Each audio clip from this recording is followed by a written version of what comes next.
Down in the place to be. Forget your cares and the most definitely.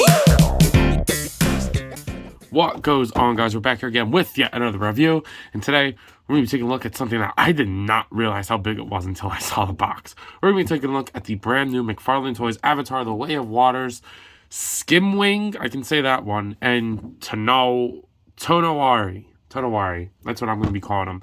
Because still, at the time of this recording, which at this point, the movie's been out for about 2.5 weeks, maybe a week and a half, I don't know, something like that. It's been out over a week. I still have not seen this movie. I'm a fake fan. I know.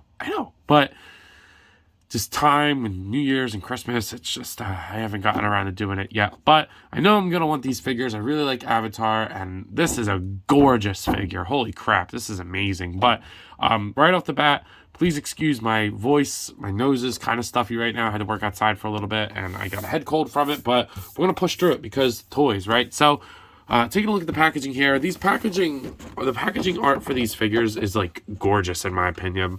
I really like seeing all their huts on the side of the water here. You got Tonowari on the side, and then you get to see him. I would love to do the blacklight effect on these, but I just don't have a blacklight with me. Then on the side, Tonowari. There is the barcode if you're looking for this. I actually picked my figures up at Macy's, of all places. It's the first and only place I saw this, and I wasn't going to get Tonowari until I saw the Skywing or the Skimwing. So I was like, all right, they're both here. I'll grab them. And for retail, too, it's not like they hype it up. So here's the barcode. Oh, my gosh. There's the barcode if you're looking for the Skimwing. And the package looks great. On the back, all these great posing. Man, dude, looks awesome. You get the blacklight effect on there. McFarlane went all out on these figures. If people are saying these figures aren't good, you're kind of crazy for that. But anyway, without further ado, I'm extremely excited to open this guy. So without further ado, let's go ahead and do just that. So taking these guys out of the packaging, I'm pleasantly surprised with how much I enjoy these things. Like, I knew I was going to like the Skimwing. It's pretty damn impressive. Like, it may be in the top 10 of next year, because I do it yearly kind of thing. So, like, if I record the video after my top 10, they count for the next year kind of thing. And this is already in the running. This thing is pretty damn incredible. And the Tonowari is pretty awesome, too.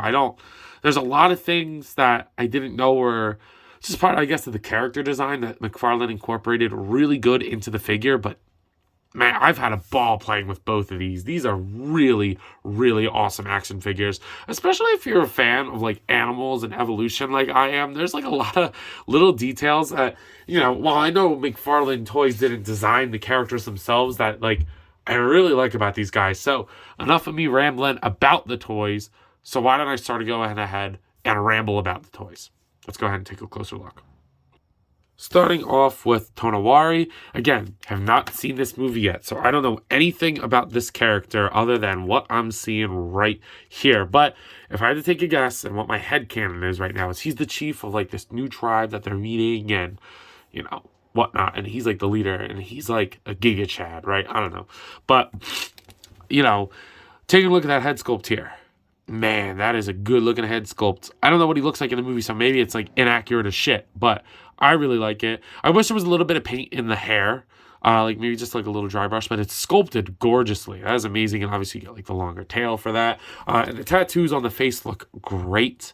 Really, really like that. And I like the way that it travels down into the neck until you get this beautiful painted necklace. I really like that. But they still continue the tattoos and stuff under the necklace, which is a really nice detail that they didn't necessarily have to do, but I'm happy that they did. Another detail that they didn't have to do that I like is that these striations on the arm are part of his skin, not like a tattoo. So obviously they wouldn't go away if he got a tattoo. And McFarlane didn't skimp on that and put the tattoo over the darker blue parts, which is really, really cool. And not to mention amazing paint. The shading and the blending of this to there and to the purple, it just adds, like, a really nice color to it. And the dry brush on these, like, harder parts, I guess, like his little armor pieces, look really good. The teal and metallic on there looks good. The tattoo painted over on that side. All the lines are still incorporated on this body, even though, you know, a lot of it's covered. And the loincloth looks great. He did kind of shit himself a little bit, unfortunately. I guess the paint kind of rubbed over and he kind of pooped himself a little bit, but what are you going to do? But looks really, really good. Now, what I was talking about from an evolutionary standpoint, as somebody who studies this kind of stuff, I really did not expect that they would have fin arms. I didn't notice that in the trailer, and I just think it's a great detail. It goes all the way to the hand, and it's sculpted very nicely, very streamlined. And same with the tails. I really, really like that. I like that there's paint on the tail. Even like these little straps are painted. Like, they really did not skimp on the paint for this guy. Can this come off? No, it doesn't. But maybe that's supposed to be glued in. It doesn't really matter. It's in the back anyway. But there's a little bit of paint on the back of the tail, like where it wraps around his butthole. But that's painted. Like, that is so cool that is like a fin. And it does it on the legs too. And McFarlane could have easily reused this body from the first one, but nope, he chose not to. This guy feels bigger too. Unfortunately, I don't have the Jake Sully or the Natiri here to compare him to.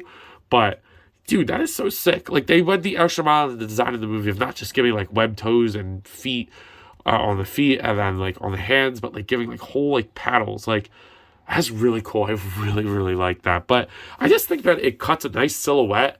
Definitely gives that Avatar-esque proportions with the longer, skinny arms and that kind of stuff, while still incorporating new elements into him. So I'm a big fan of this design. Hopefully this guy is like awesome in the movie. If I put, you guys won't know if I saw the movie once I post it. At the time of the recording, I'm trying to see it tomorrow. I don't know how that's going to go, but yeah, it looks really, really cool. In terms of accessories, we're just going to go right into it just because there's a lot to go over with the Skimwing. Actually, we'll do the little one first. You get a little knife. It's got a little bit of dry brush on there, and it's got a little bit of paint on the handle, so I really, really like that. And he holds it pretty well. The hands are hard, so like you got to kind of like slip it in there. But once it's in, he could be cutting fishies up. I don't know what he's doing, but the accessory I like a little bit more is this big staff. Looks really, really cool.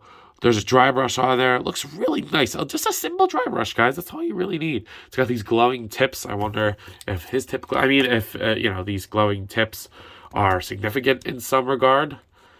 I mean, pretty cool. If I can get it in his hand. That's the problem with this one, is it's got this like little sculpting thing. All right, like these little notches. So you just want to be careful with that. But once you get it in his hand, he holds it really good. And I like the way that he holds that, because in my head, like I said, he's like the big chief, big daddy, what the frick is their species called again? But would he be a different species? I don't know. Whatever, it'll come to me as I'm doing the articulation. But we're going to go ahead and take a look at the articulation just because I mentioned it. The head's on a double ball peg. Works good for what it is. Obviously, it's not going to be able to look up. He'll look down, side to side, and pivot. McFarlane kills it on the ball pegs at the heads. The shoulder will go up. I think that's the highest I've ever seen a shoulder go up. And it didn't pop out yet. So, get tons of movement, back and forth. And the cool thing, usually, I would say that's a little excessive. It's kind of ugly, but it's covered, so I like it. Do that kind of stuff. Butterfly joint works good. Rotate 360. You do get a bicep swivel. You get double jointed elbows, and then the wrists is just a swivel hinge, which I like. I wish it was a vertical hinge, but you know what? I think on this figure, I'm going to give him a pass. It's a little hard to do it with that. I mean, you could kind of, but I'll give him a pass just this one time. The double ball pegs on the abdomen and waist are crazy. Look at that. That's not even using the legs at all. And then back, side to side. It is a little loose at the top one, but, it rotates at the top and the bottom. This is a great joint. Oh, my God. And it looks good in every position because they cut it at the right spot. Man, dude, McFarlane, you are killing it with these Avatar figures, in my opinion. I know some people aren't liking them. I like them a lot. You get the hips that go out that far, down. He'll kick forward with his poopy leg, back with his poopy leg. Just a thigh cut, McFarlane. That's all you're missing here. That's all you're missing. Double jointed knees, and then the ankles go up, down, rotate, pivot, and a toe joint, and then you get a ball peg at the back of the tail, which I wish the tail stayed in a little bit better. Plus, it's a little hard to get in there, and I just wish that they designed the tails differently. That was a complaint that I had with the first ones, but again, I'll give it a pass. Also, can we acknowledge like how fast the second wave of these figures came out compared to the first one? Personally, based off of the Skimwing, I really, really hope we get more animals from this series, because this let's just take a look at the Skimwing and you'll see why. So bringing in the Banshee over here, I'm going to do my best to review this, but I mean, it is huge and awesome, but huge and awesome, but I don't know how I'm going to record this, so I'll do my best. But the wingspan I measured is like about 1.5 feet relatively. It's huge, and he's like close to 2 feet long. I don't remember the exact numbers, but like I remember being like close to 2 feet long from tip to tail, from tip of the tail to the tip of the snout. And he has all the articulation that I would want in a figure like this. It is a beautiful, gorgeous toy. So without further ado, let's go ahead and take a closer look. So starting with the head sculpt over here. Spin it the other way. I have a little bit more room on the other side. Taking a look at the head sculpt here. That's freaking sick. So it looks like boy has 4 eyes, which is pretty cool. And all his teethies are painted, and his mouth has a little bit of pink inside there, a little bit of yellow here. McFarlane did not skimp on the paint for this guy. All the variation on the top looks great. And then you get to like the blue, fading to the blue is perfect. And you get amazing paint on the saddle, which is really, really cool. I really, really like the way that looks. And I like the design of the saddle. Very cool design. And it travels all into the pectoral fins down here, and the paint doesn't stop. There's even paint like on the bottom right here, like right where the wings meet the body. These little pectoral fins are molded in this like translucent plastic. You can kind of see my finger through it, but the paint matches so well that I didn't even know that until I like picked this guy up. The sculpt on the mandible looks really good. You can kind of see like, you know, the skinny parts in there. It looks really good. And then the wings are just, they are painted to perfection. Holy crap. My girlfriend was like, that would make a cool tattoo. And it would. Maybe if I liked the movie enough. You never know. But, man, that is a really good paint job. And there's black light on there, which is super cool. So you get like this bright blue metallic color. You get the black, you get the orange that it's molded in, you get some yellow fading. It's even painted on the inside too, so like it looks translucent, like the paint on this side comes through on this side, but then it's like darker here for this paint, a little bit down here, and then same thing on the other side, comes through on the other. It's so cool, so cool. I've never seen anything like these. For McFarlane, the people who don't put a lot of paint on their figures, of all people, get these little like bones, I guess, that look really, really nice.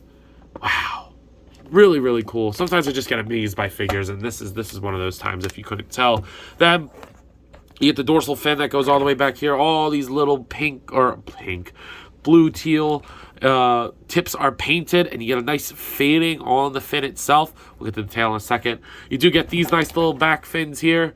I forget what these ones are called, but they look really, really cool. They're also molded in that translucent thing with the yellow and the black on the top. Other side also has that, which is really nice. And like I said, the paint, the paint on the back carries through, and it fades into a nicer tan on the bottom. I really like the sculpt of him too. He's a little squishy, a little fin down here. And then obviously you get the tail, which is just soft and skishy. So I like that a lot. It's just, he looks gorgeous. Like, this thing is amazing. I'm trying to get it on camera as best as I can, but man, this thing is crazy. Not only that, he does come with an awesome figure stand. I like figure stands for figures like this. So it's a huge base with a giant metal rod with a big ball joint at the top that you plug into my boy's body, like so. Pops in, and it holds the poses very good. We're going to see the rest of the mess around my station right now, but that is so sick. Oh my god, like damn. And you can do the ball joint does anything you want it to. Looks great.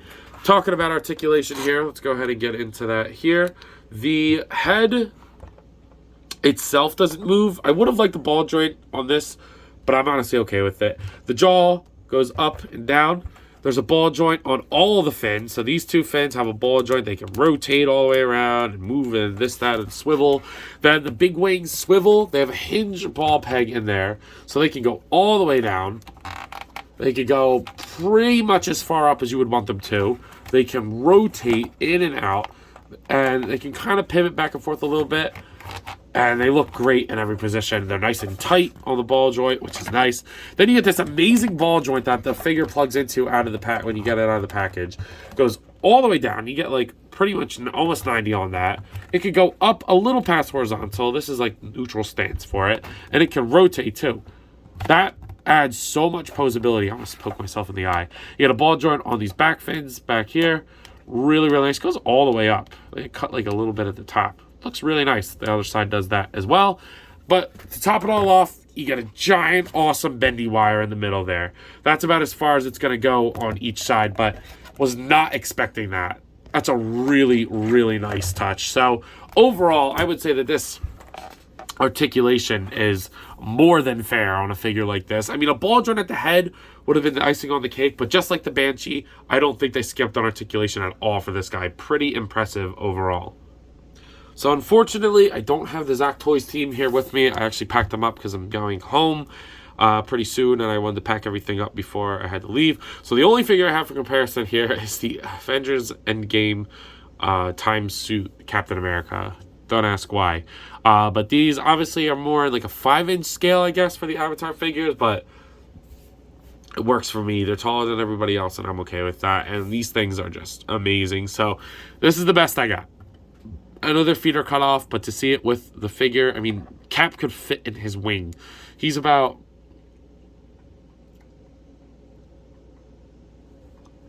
maybe 4 of these Captain Americas long, 3.5, maybe 4.5. I don't know, something like that. It's just crazy how big this thing is and how cool he looks. Just, these are really, really good figures. So at this point, you guys are probably wondering, well, probably not wondering, but are asking, maybe, I don't know, Aunt, what are you thinking of these figures? And I gotta say, frig, these things are awesome. Holy crap. They are really, really awesome action figures. I mean, not only do I really like the Tonowari a lot more than I thought I would, because I've seen him around for a couple weeks now, and I was just like, oh, wait until I see the Skimwing, and I'll get him when I see that.